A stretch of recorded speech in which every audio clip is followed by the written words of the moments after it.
Assalamualaikum warahmatullahi wabarakatuh. Sampai berjumpa kembali di channel saya, Saiful Anam Partner.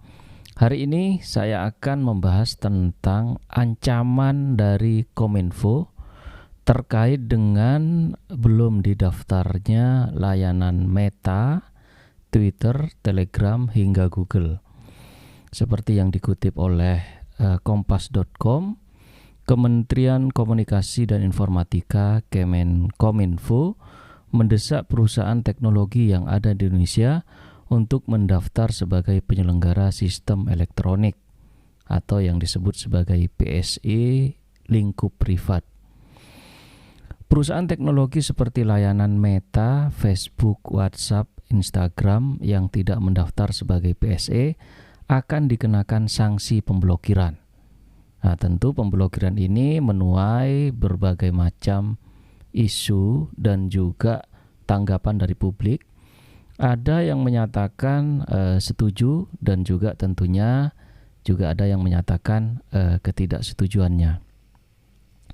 Kemenkominfo memberikan tenggat waktu registrasi kepada para PSE yang belum mendaftar sampai 20 Juli 2022. Kalau 20 Juli berarti sekarang tanggal 17, 18, 19, 20. Berarti 3 hari lagi para layanan Meta ini termasuk Facebook, Google itu semestinya sudah melakukan pendaftaran PSE kepada Kemenkominfo.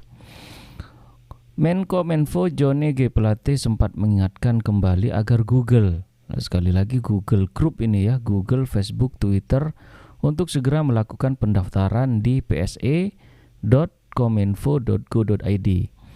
Dia menegaskan bahwa setiap PSE negara manapun tunduk kepada ketentuan regulasi di negara lokasi yang mereka beroperasi. Tentu apabila Google Group seperti Facebook, Twitter, bahkan juga YouTube, saya kira ini juga tentunya akan menimbulkan berbagai macam pendapat publik, saya kira, karena pengguna dari Facebook, kemudian Twitter, Instagram, dan juga YouTube saya kira cukup banyak di Indonesia ya. Bahkan saya kira untuk keseharian kita atau bahkan juga para pejabat negara kita itu banyak yang kemudian menggunakan media sosial ini untuk kemudian memberikan sosialisasi, bahkan dapat digunakan sebagai sarana untuk mempublikasikan terhadap kerja-kerjanya yang kemudian diupload di media baik Instagram maupun YouTube maupun Facebook.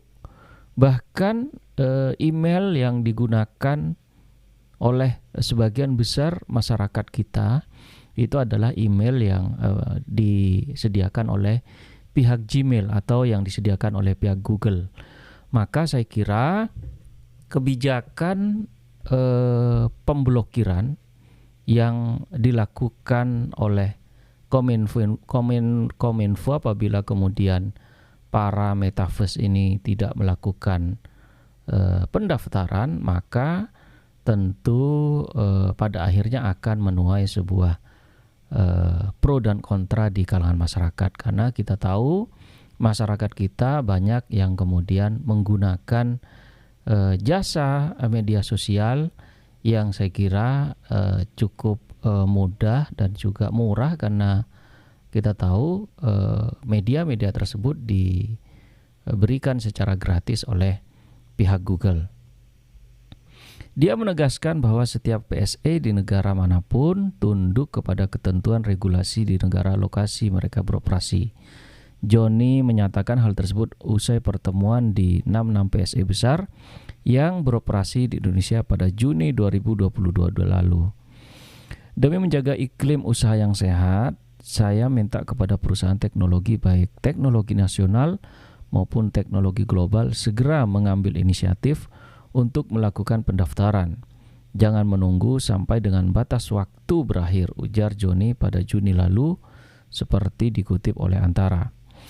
Pendaftaran ulang PSE diamanatkan lewat Peraturan Pemerintah Nomor 71 Tahun 2019 tentang penyelenggaraan sistem dan transaksi elektronik dan Peraturan Menteri Kominfo Nomor 5 Tahun 2020 tentang penyelenggara sistem elektronik lingkup privat dan perubahannya. Jadi ini saya kira sekali lagi merupakan sebuah dilema negara apabila kemudian akan memberikan ketegasan maupun ancaman terhadap media teknologi yang lingkupnya adalah lintas negara. Seperti Google ini, apakah kemudian yang bersangkutan akan mengikuti aturan yang kemudian ditegaskan atau sudah dikeluarkan oleh pemerintah Republik Indonesia. Tentu ini menjadi sangat dilema sekali karena ketika pihak Google kemudian memberikan sebuah pelayanan yang gratis kepada masyarakat, kepada publik Indonesia, akan tetapi di salah satu pihak tentu negara berkepentingan untuk memberikan sebuah pengaturan yang sangat rigid kepada pihak-pihak yang kemudian menyelenggarakan penyediaan layanan sistem elektronik. Tentu ini sekali lagi sebuah dilema karena pengguna Google Group atau Google atau yang terlingkup dalam sebuah Google Group ini sangat banyak di Indonesia. Sekali lagi baik Facebook, Instagram, kemudian juga YouTube dan juga email Google, bahkan pencarian Google di Indonesia itu sudah tidak asing lagi bagi kita dalam hal melaksanakan kinerjanya baik dalam lingkup perkantoran, keseharian, dan juga dalam ruang lingkup sebuah negara pun itu banyak menggunakan jasa Google ini. Sekali lagi saya menyarankan apakah kemudian pihak Google ini tentunya harus di cross check juga apakah sudah melakukan pembayaran pajak.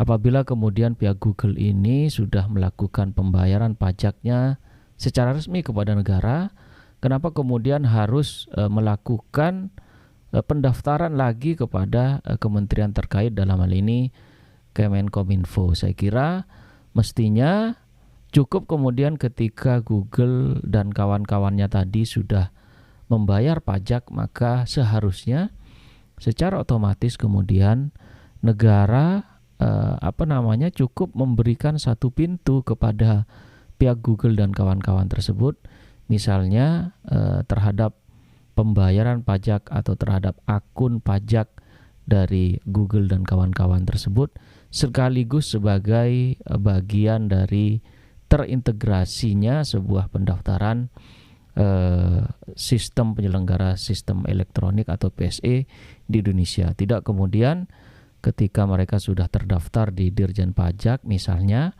mereka harus mendaftarkan lagi ke kementerian-kementerian terkait. Karena saya kira apabila kemudian pihak Google dan kawan-kawan tadi sudah melaksanakan kewajibannya untuk melakukan pembayaran pajak, maka tentu sebaiknya tidak lagi diberikan kewajiban untuk melakukan hal-hal yang sangat teknis, yaitu dengan melakukan pendaftaran di Kemenkominfo. Mestinya antara Dirjen Pajak, antara Kementerian Keuangan dengan Kemenkominfo ada kemudian sebuah sistem yang ngeling atau saling berhubungan, sehingga para penyelenggara sistem elektronik ini tidak perlu kemudian melakukan pendaftaran baik di Kementerian Keuangan, dalam hal ini adalah Dirjen Pajak, atau bahkan misalnya karena sebuah penyelenggara sistem elektronik tadi harus berbentuk badan hukum, maka tidak harus kemudian melakukan pendaftaran kepada instansi-instansi kelembagaan negara yang memang spesifik mengatur di bidang hal tertentu.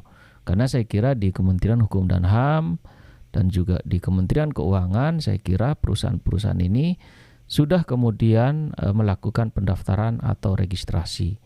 Semestinya pihak Kemenkominfo kemudian dapat bekerja sama dengan kementerian-kementerian yang lainnya sehingga mekanisme dan tata cara pendaftaran itu saya kira cukup di awal atau cukup sekali apabila ketika perusahaan-perusahaan tersebut akan mendaftarkan usahanya baik di Kementerian Hukum dan HAM maupun di Kementerian Keuangan.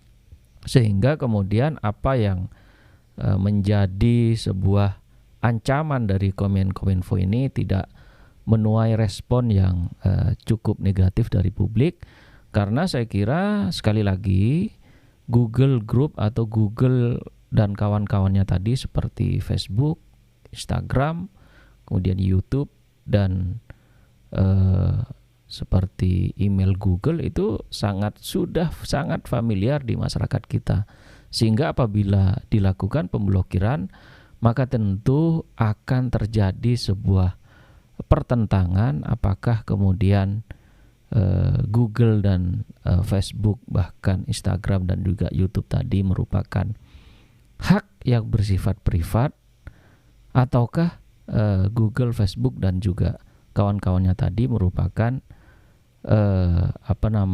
ruang lingkup penyedia jasa yang bersifat publik seperti itu. Seperti kita tahu antara hal-hal yang bersifat publik dan juga yang bersifat privat tentunya harus diatur secara tegas dan jelas oleh pemerintah.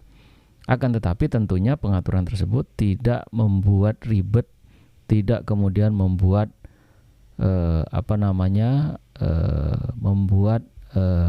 kerumitan tersendiri bagi penyedia jasa layanan sistem elektronik tadi.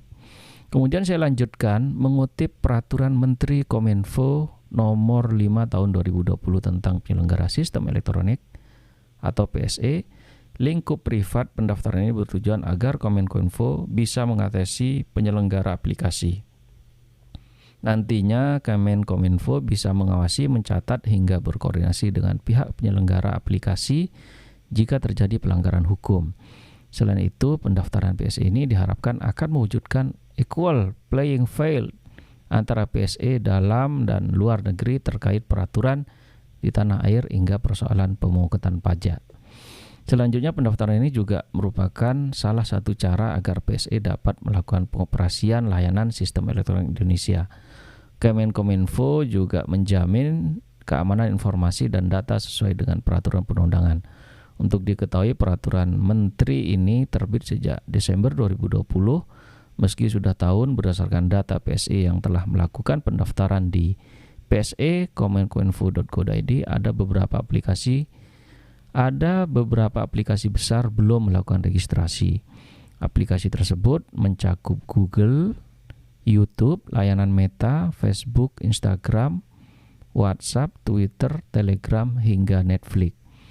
Saya kira ini apakah hanya gertak sambal atau memang tentu negara atau pemerintah akan melakukan sebuah pemblokiran tersebut akan menjadi nyata atau hanya sebatas gertakan belaka. Karena saya kira pemerintah tentu akan berhadapan dengan publik yang seperti saya sampaikan tadi, banyak kemudian dari masyarakat kita yang dalam kesehariannya sudah menggunakan baik Facebook, YouTube, Instagram, WhatsApp, Telegram, hingga Netflix sebagai media komunikasi dan informasi dalam kehidupan kita sehari-hari. Saya kira itu yang menjadi beban berat pemerintah antara urusan publik dengan urusan privat. Saya kira ini yang dapat saya sampaikan, kurang lebihnya mohon maaf. Saya ucapkan terima kasih. Assalamualaikum warahmatullahi wabarakatuh.